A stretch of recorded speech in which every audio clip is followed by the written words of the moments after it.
শ্রীমা সারদা দেবী বলতেন, সম্মানের সাথে সমস্ত ভয়কে বরণ করে নিতে হয়, এমনকি মৃত্যু ভয়কেও।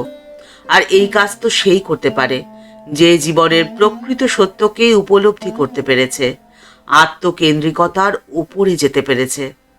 আমরা তো আমাদের দেহটাকেই আমি বলে মনে করি, কিন্তু বাস্তবে তো তা নয়। দেহের ওপরে আছে মন, আর তার উপরে আছে বুদ্ধি, আর বুদ্ধির ওপরে আছে আত্মা। মন যখন কোনো উচ্চ চিন্তা বা স্বরূপকে চিন্তার অভ্যাস করে, তখনই দেহ সর্বস্বতা থেকে তার উত্তরণ ঘটে, জীবনে সত্যিকারের আনন্দের সন্ধান পায়। আর তখনই সে সমস্ত ভয়কে জয় করতে পারে, এমনকি পরম ভয় মৃত্যু ভয়কেও। কিসের ভয়, কেন ভয়, কাকে ভয়, এই প্রশ্ন তাকে তাড়া করে বেড়ায়।